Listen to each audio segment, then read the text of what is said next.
when we create intentional cultures, conscious cultures that are grounded in compassion and love, it becomes much easier to deal with these really difficult moments. It becomes easier to deal with the failures. And we have a model that we often use in our leadership program called the can't and won't model. And when we create these really safe cultures, we can deal with these difficult moments with really clear intention of positive regard. We can have really dynamic coaching conversations that help to get the person where they need to be. And now it becomes the other person's choice as to how they address those shortcomings. And the whole goal is around accountability, right? So, you know, I don't want to hold on to it as the leader. I want to be able to pass it comfortably to the other person.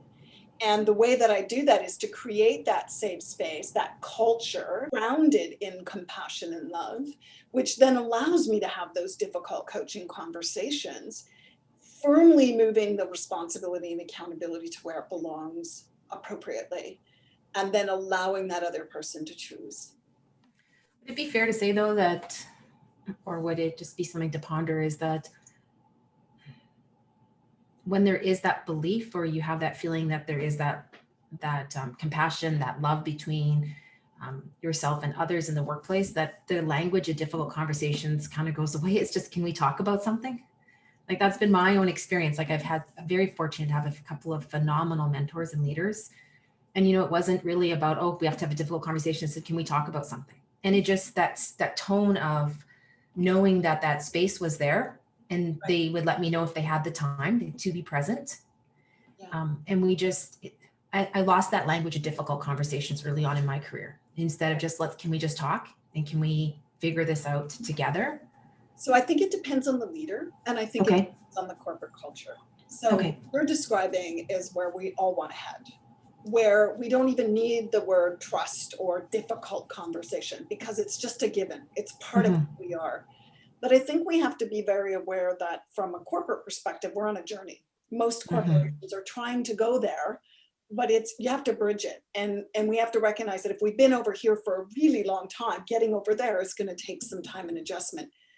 So I think that what we want to remember is, if we bring in the sciences around what happens when a person says, can we have a conversation about what happened yesterday? Depending on the culture in which I'm used to, and the hard wires in my brain about my belief system, about my boss and the people, it's very possible that it might not be a difficult conversation, but it also might be. And again, you know, we don't have to be worried about that word difficult conversation, as long as the leader has really prepared themselves and it's an intentional, compassionate conversation about what happened yesterday. Because the more I do that, what I'm doing is I'm training. We have this statement we use in our leadership program: we train people how to treat us. I am training that employee to know that they can trust me, that I'm not out here to make them feel bad, but that we are going to deal with the difficult or failures.